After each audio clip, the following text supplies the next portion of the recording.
broadcasting the Zoom webinar. We are now broadcasting the Zoom webinar. To give us just 2 minutes and we'll make sure the YouTube channel is up and running and then we can proceed. Yeah, it does say that it's live on YouTube right Okay. now. Recording.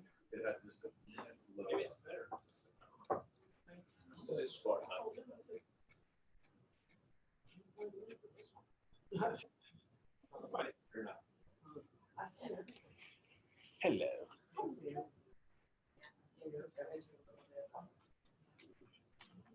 Counselor? Good evening.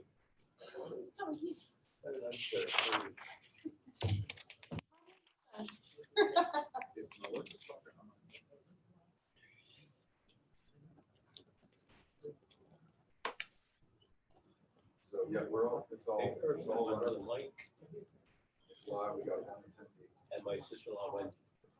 All right, and that is Richard Hebner. So at the time, we will make him into a participant.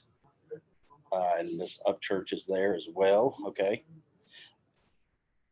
Melissa, we can proceed when you're ready. Okay. It is 7:02 and we're calling the July 8th, 2020 Planning Commission meeting to order. I'm going to begin with a roll call of the commission member attendees. Member Hines is on vacation. Member Lucas. Member Whitmore. David and Robert, you're still on mute. I'm present. And I see Rob is present as well. Member Lucas is also present.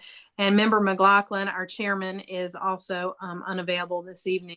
So I'm Melissa Hennis and I'm the vice chair and will be running the meeting. I'm going to begin with our notice. This meeting is being held by electronic means pursuant to the continuity of government ordinance adopted by the Board of Supervisors on May 26, 2020. Due to the threats posed by the COVID-19 pandemic to the health, safety, and welfare of the public, and in accordance with the recommendations, guidelines, and requirements of federal, state, and local authorities, commission members will be participating remotely. Staff will be presenting as normal in the Board of Supervisors meeting room at 150 South Main Street, Lexington. And while the room will be open to the public, due to the size of the meeting room and social distancing requirements, no more than 30 attendees will be allowed into the room at one time. Per the Governor of the Commonwealth of Virginia Executive Order 63, all persons over the age of 10 that do not have a precluding medical condition are asked to wear a face covering. We will hold citizen comment near the beginning of the meeting. We'll do our best to take citizen comments remotely. There are 2 options for citizens to offer comments remotely. Join the Rockbridge County Planning Commission Zoom webinar. The link is available on the county website to copy into the address line of your browser. The webinar ID is 884-3321-9671. The password is 499294. You also have the option to join by telephone by dialing in to one of the following numbers. These are all listed on the county website as well.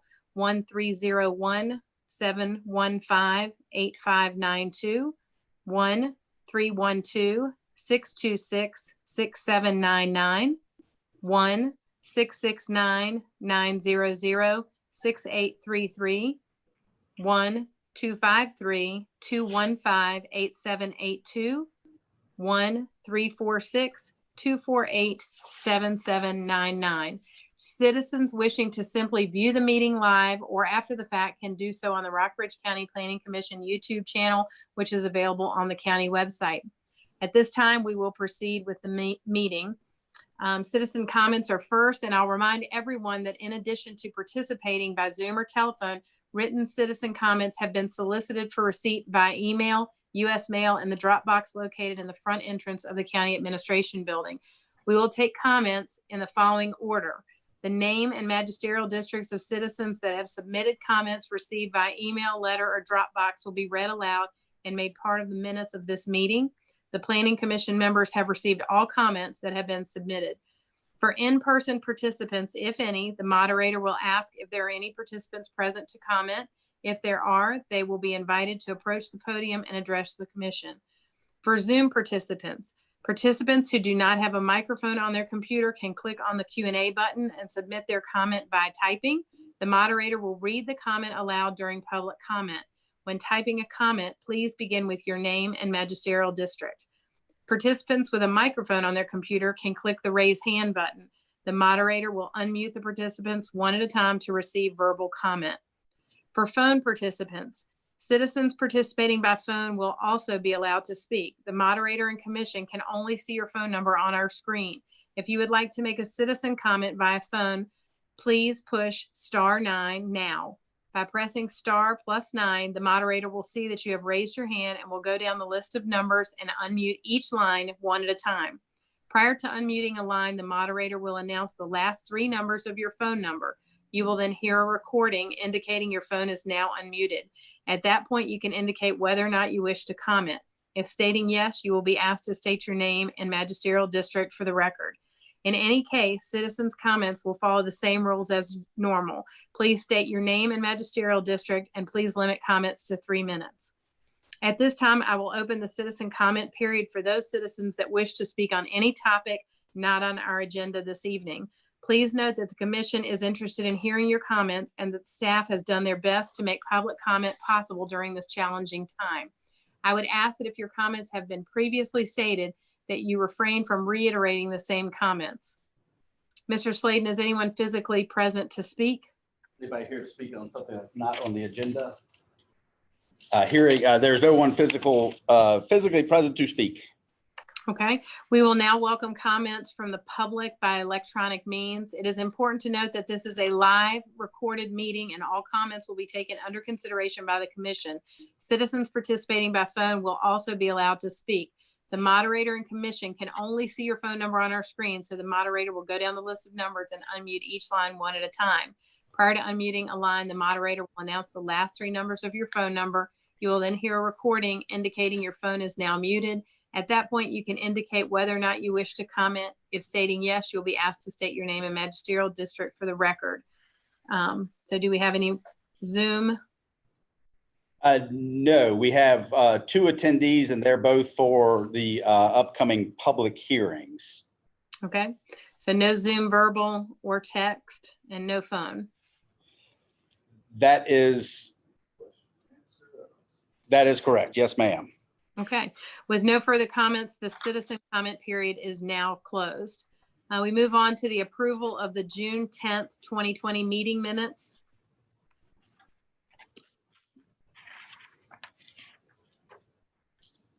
Do we have any corrections, or does anyone want to make a motion here to approve as submitted? Motion, we approve the minutes as submitted.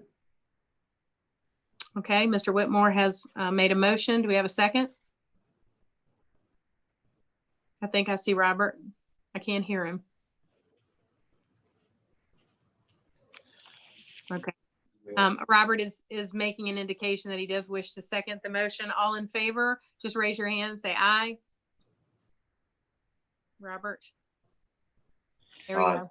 Yep. So the minutes are approved as submitted. Board of Supervisors report. Staff, if you would review the reports.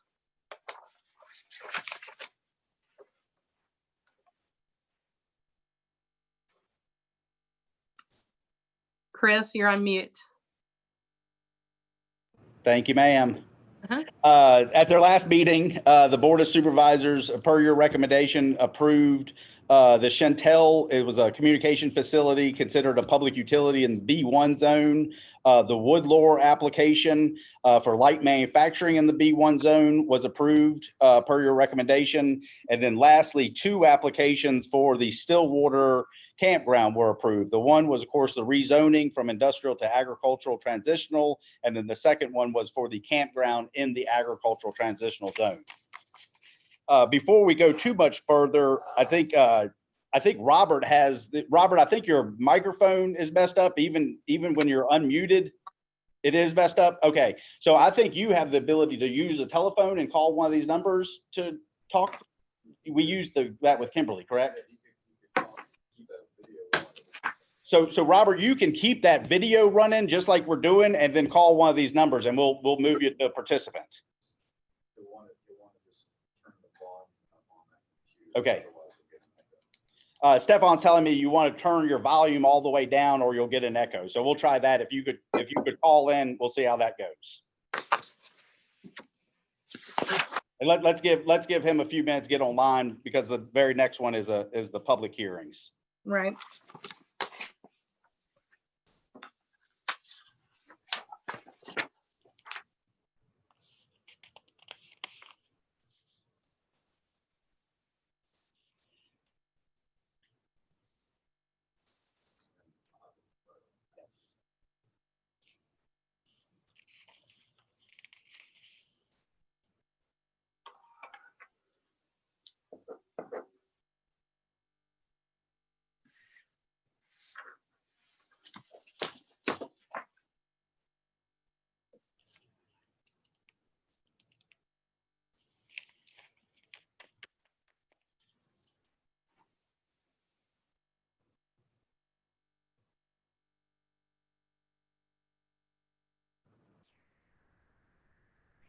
All right, so I see you on there, Robert. We're about to promote you to.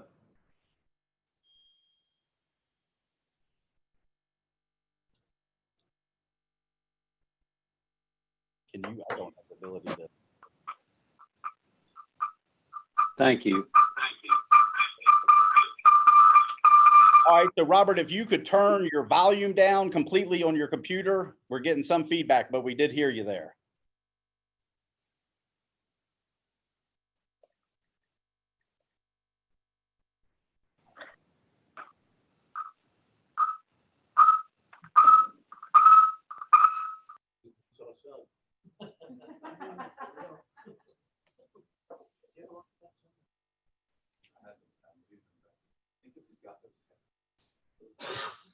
Robert, we're Stefan saying it may be your headphones now. That's getting that reverb for us.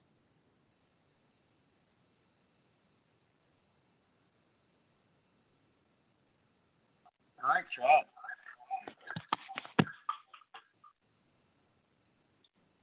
Better? Can we hear him? We good? Yeah, that seems to work well. Thank you, sir. All right. I was trying to be right, so thank you. Absolutely.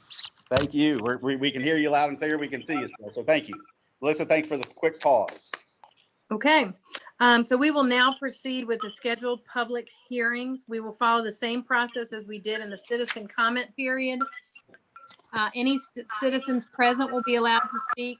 Staff will read any written comments he has received. We will then take comments via Zoom webinar. Finally, we'll take comments via phone participants.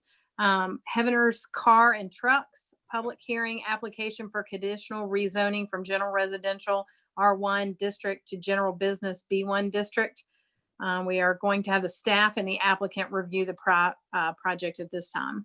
Yes, and so we just, I believe it's Mr. Richard Heavener. We just promoted you to a participant. It's Ms. Heavener. Good to see you. It's Chris Slayton. How are you doing? You need to unmute. If you could unmute Ms. Heavener. You should see a little prompt here soon. There she goes. I'm actually Patricia Lemon, his sister. He is out of town today and asked me to sit in for him. Perfect. Ms. Lemon, thank you very much. My apologies. That's all right. So the format is I'm going to do a very brief presentation and then just turn it over to Ms. Lemon for any additional information or to answer questions. And then we will open up the public hearing. So with that, just give me a very short stint. I'm going to attempt to share my screen. It went better than last time.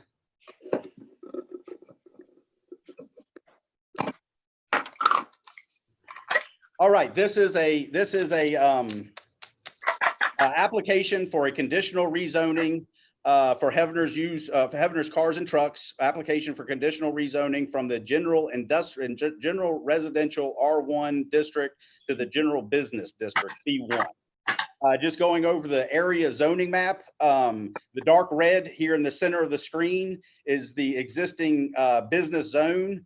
785 is actually the location of the existing Heavener's car lot. The yellow surrounded to the northeast and west is the general residential zone. The clear area that you can see all the way to the east is actually the city of Buena Vista. So that they obviously do their own zoning. So that is cleared out on ours. The Hebner Lemon Tract that is proposed to be rezoned is outlined in magenta, associated with the car lot itself. History of the zoning in the area. On July 24th, 1995, the Board of Supervisors approved the application to conditionally rezone 2.277 acres from the general residential R1 district to the general business, the B1 district. At that time, there was a proffer associated with it that limited the tracts to sales and service of manufactured homes and the existing residential usage. So at that time, the Hebner manufactured home sales lot, I believe, was in Rockbridge County, right outside the city limits of Buena Vista, on Route 60 East. At that time, they closed that particular location and moved it to here. So the 2.277 acres that was rezoned includes the two parts that are in dark red. On October 25th, 2004, the Board of Supervisors approved an application to amend the proffers that were associated with the 1995 rezoning to allow for sales of automobiles. The proffer associated with the 2000 rezoning amendment, if you will, a proffer amendment, limited the number of vehicles for sale and display to 25. The current application is for a 0.2 acre parcel that adjoins the original 2.277 acre rezoning. So again, the existing 2.2 acres is here. The acreage that we're talking about tonight is 0.2 acres, and it's highlighted in magenta. The rezoning application itself, the property owners, Richard and Denise Hebner and Wayne and Patricia Lemon, have made an application to conditionally rezone, again, a 0.2 acre parcel identified as tax map 7713-1B2. The 2.0 acre parcel, 0.20 acre parcel, is adjacent to existing Hebner cars and truck sales lot, again located at 785 Long Hollow Road.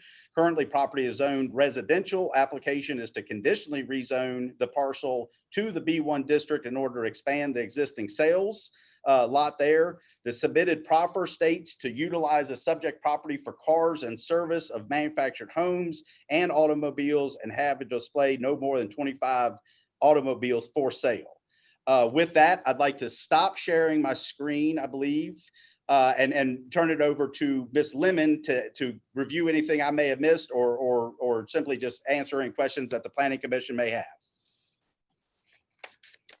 In '04, when we originally did that for the automobile sales, I think we just thought we were taking care of the whole property, but that little section had a separate, tax map number and everything. And so we just missed asking for that little section back then. And I think before Mr. Krickenberger retired, he discovered that and thought we should get that squared away. And I appreciate that. Thank you, Ms. Lemon. With that, we'll turn it over back to the chairperson, Ms. Hennis. Okay. At this time, we're going to open the public hearing. Is there anyone physically present who would like to speak? No, ma'am. We'll now take comments via computer and phone. At this time, I'll ask staff if there are any citizens that would like to make comments from Zoom, verbal. We do not have any hands raised, and no text. We do not have any questions and answers. Okay, so now we're on to the phone list. There's only one person that has phoned in, and that's Mr. Lucas. So we have no one would like to speak via phone. Okay, with no further comments, the public hearing is now closed. Is there any discussion with the Planning Commission on this? This seems fairly straightforward to me. This was just an oversight, a clerical error, I believe, and it looks pretty straightforward to me. I would agree with that. Okay.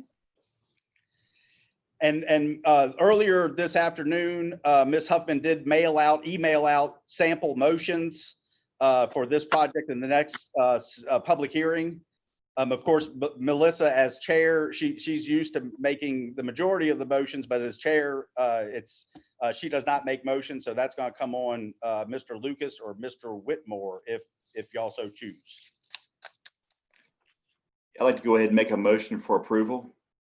I make a motion that the Planning Commission recommend to the Board of Supervisors that the conditional rezoning of the 0.2 acre parcel on the west side of Long Hollow Road, identified as tax map number 77-13-1B2, owned by Richard and Denise Heavener and Wayne and Patricia Lemon, from residential general district R1 to general business district B1, with acceptance of the proffered conditions, be approved. Okay, Mr. Whitmore has made a motion. Do we have a second?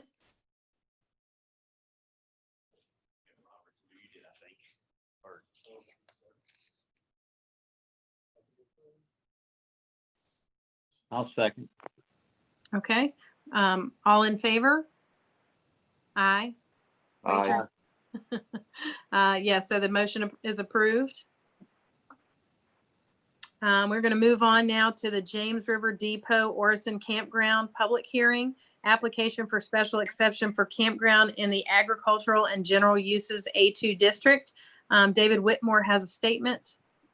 Right, give me 2 seconds right before. Ms. Lemon, we do appreciate your time. You can stick with us or you can leave the meeting. I will follow up with you tomorrow about the next steps in the process as far as the Board of Supervisors date. Thank you so much. Appreciate it. Y'all have a good evening. Thank you. You do Thank the you. same.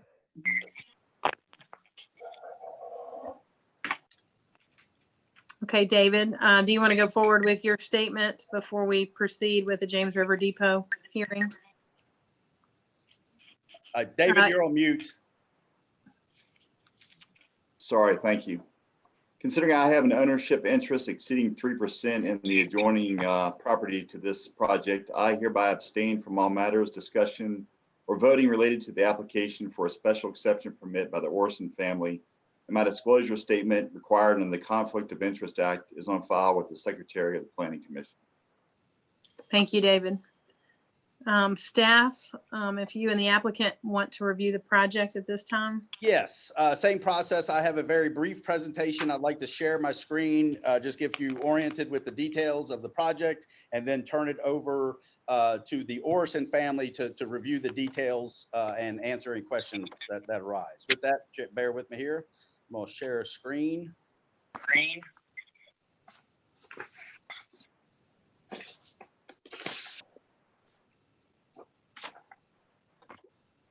All right, this project is considered the James River Depot, the Orison Campground. It's an application for a special exception for a campground in the agricultural and general use districts.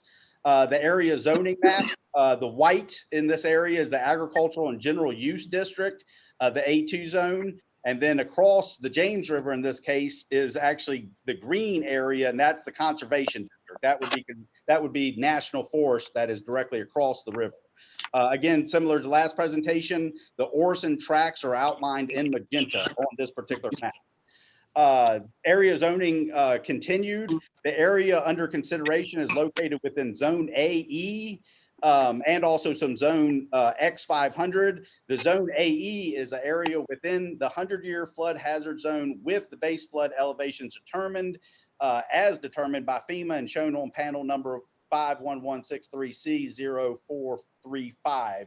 Effective date on those panels are April 6, 2000. Again, Orison or tracts are outlined in magenta. Special exception application. This particular map was in y'all's package just to outline the different 3 tracts and show you the access point and then the 2 adjoiners that we'll get to. Special exception application. The applicant is Wendy Orison, has made an application, special exception application to continue to operate a campground in the agricultural general uses district, the A2. Application includes 3 parcels. That's tax map number 113-11-1, 6.1 acres owned by Charles and Harrison Orison. Tax map 113-11-2, 6.42 acres owned by Russell and Laura Orison. And then the last one is 113-11-3, consists of 6.43 acres owned by Michael and Wendy Orison. Per section 603.03-15 of the land development regulations, campgrounds, private seasonal campgrounds are a use by special exception, again, in the agricultural general zoning district. thought it'd be beneficial to review the definition of a campground per section 30204 of the Rockbridge County Land Development Regulations. A campground shall be any plot of ground used, maintained, or held out to the public wholly or in part as a temporary accommodation of tents, expandable camp trailers, travel trailers, converted buses or trucks, or such other devices that may be developed and marketed for camping, whether privately or publicly owned, and whether use of such accommodations is granted for free or for compensation. Concerns expressed to date, the campground has been operating without the proper approvals. This would include zoning approval that we're trying to correct tonight, obviously, part of the process of correcting tonight, business license and health department approval.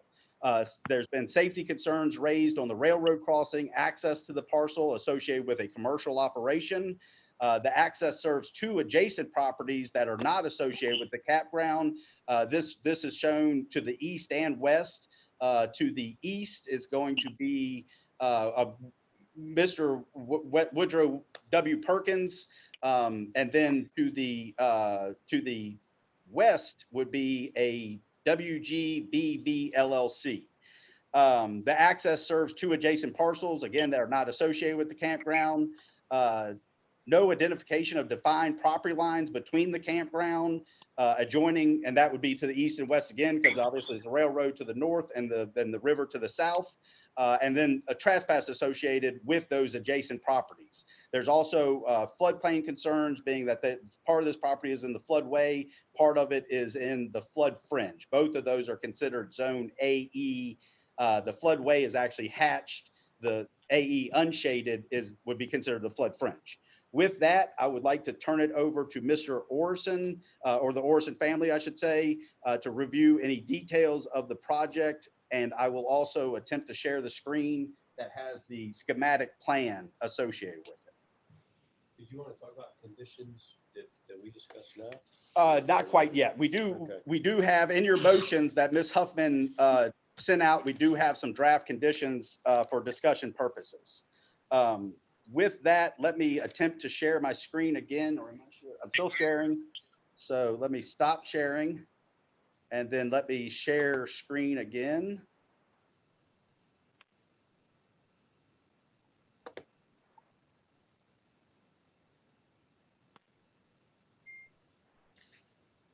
That's good. Good. Yeah, that's good.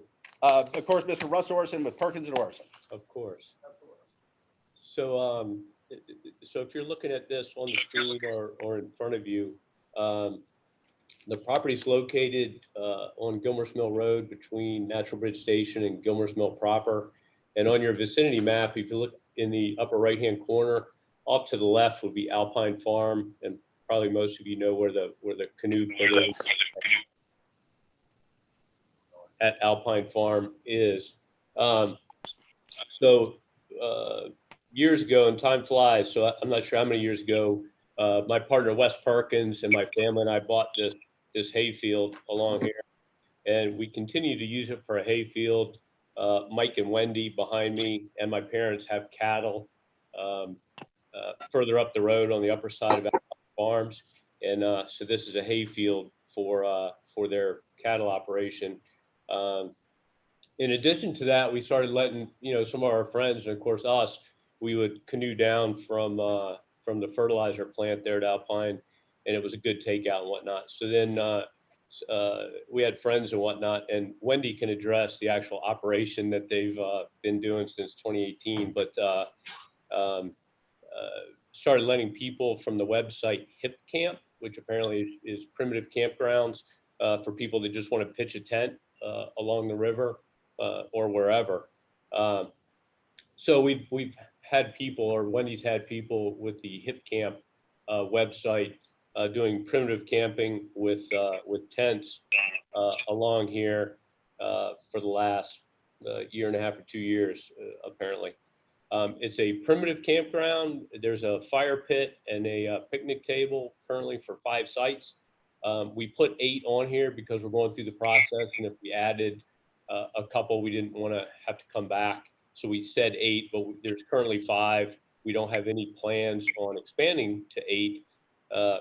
We don't know if that'll happen or not, but if we're going for the land use, we just went ahead and went with 8.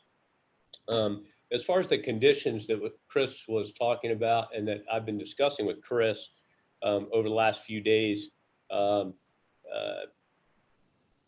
there certainly is one that there's apparently been some trespassing off of this property onto the adjoining property to the west.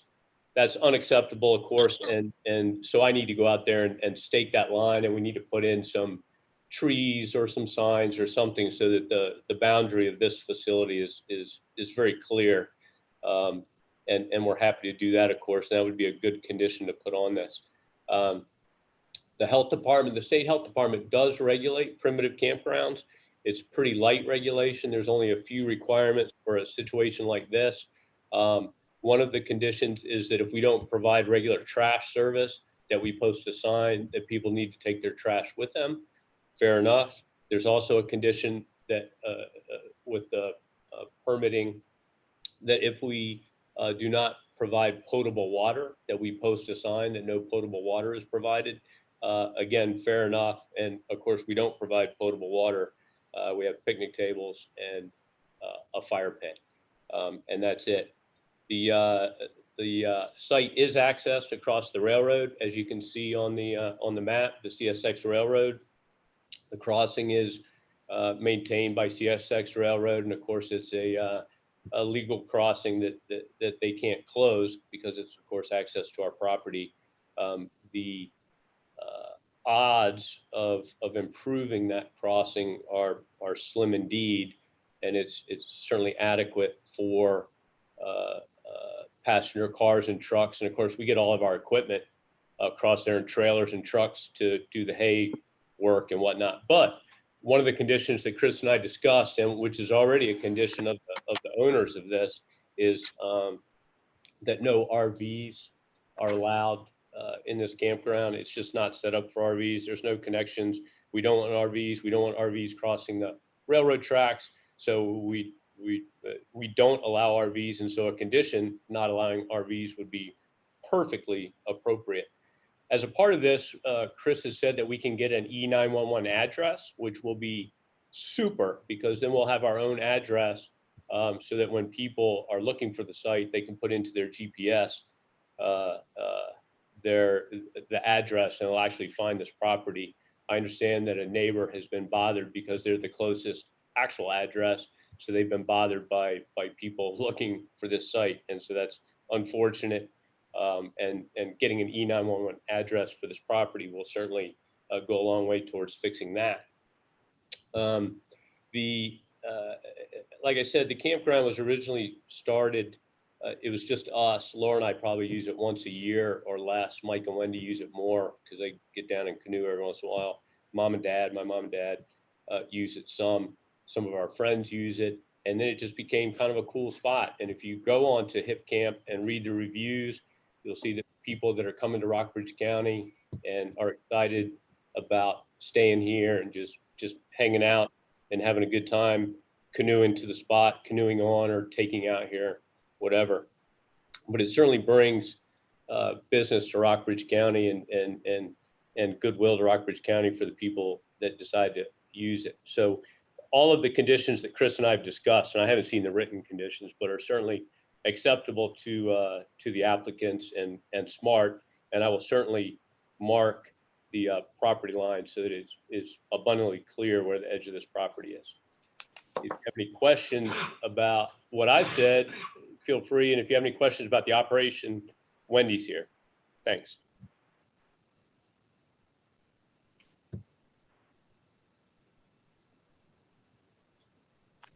Ms. Hennis? Okay, at this time, we're going to open the public hearing. Is there anyone physically present who would like to speak? Yes, there are a few in attendance, and if I don't.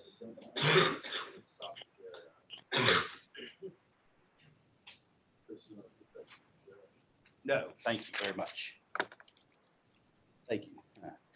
I forgot we were still sharing screen. With that, if you come up, if you could write down your name and magisterial district, also state your name and magisterial district for the record.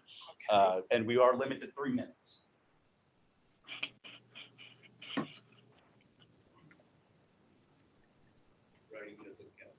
Friday does not count. That's Good. correct. My name is Tina Bean, and I live at 1018 Gilmer's Mill, directly across the street from the Orison's proposed campground. And since the weekend on or about prior to July 4th, 2018, I have watched the campground grow. It began with the wilderness training weekend, I believe it was called, the weekend prior to July 4th, 2018. And what really changed was not so much the amount of people that were going to the property, but the train. I bought my house in 2003 and never had a whistle blow unless there was a deer or a cow in the middle of the tracks. But after the big party over there, the whistle continued to blow from that train, which blew at 2 in the morning, 4 in the morning, and all hours of the night. It was a great burden for me to learn to live with this whistle 500 feet away from my property. And on top of that, I've come recently to understand that this property has been commercially operating without the proper authority. That bothers me. What type of message are we sending out into our community? Thirdly, and mostly, it's the safety issue. My house is up in elevation from this property. I can sit on my front porch and watch everybody going in and out. I can hear what's being said or screamed on this property. And I have rescued several campers from this entrance to the Orison property. They were pulling a travel trailer, their tongue and their recess actually gouged into the pavement. They could not make the turn because of the angle, and I would have to escort them up my driveway, turn them around, and get them safely down the road. It's also a flood zone. The entire property, all the way to the front of my barn, is in a flood zone. And with the train tracks elevated at such a height, and there's a 7% grade on this entrance with the railroad up top, I've watched that river crest its banks 30 overnight. Thank you. And this concerns me of, even if people are just camping in tents, they're going to be trapped if there's a train stuck on that track because of debris down the rail. This concerns me, because I'm a witness. I live there. So these things should be considered. And I believe that at present, the permit application should be denied for these factors. Thank you. Thank you, Ms. Beam. We have someone else to speak.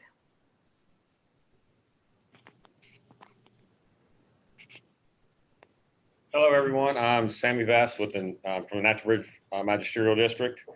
The first thing is the safety concerns with the railroad tracks. It's a very, very rough crossing. Numerous times, even just with the less traffic, you run into people coming in and out, and with the added traffic, you're almost running into people every time you go in there. I'd also like to have some kind of verification from the Orisons about the actual CSX's position on this and VDOT access before anything were to move forward with the Planning Commission, to make sure all those details are worked out, as well as the Health Department. The trespassing issue, we've put up no trespassing signs, and I was down on the 4th of July and 6 people walked by them to go by other people to get to the river on our property. So that signs do not stop people. Management, the gates need to be locked, and somebody needs to be in control of who's going on and off of that property. We spent years trying to keep people from trespassing down there. And it also, with the further development that was brought up from 5 to 8 that we were aware of. And the other biggest thing is I've been contacted by no one about this development other than an email or a text message that went to my wife. Then a text message that went to my wife to mention it was happening, but as far as any details were not been relayed in person to any of the other adjacent landowners. And I think furthermore that all these details need to be reviewed more thoroughly before anything moves forward to go past the planning commission. I think it needs to be declined at this point. Oh, I can talk for another minute. I didn't realize that.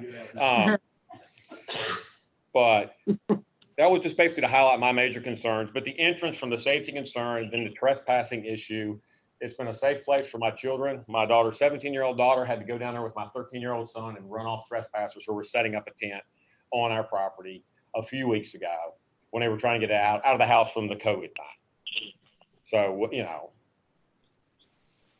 we need to know who's going in and out of there and not open access, because that's been the biggest problem with that property we've had historically. If the gate's left open, then it's like public access. Thank you. Thank you. Do we have anyone else?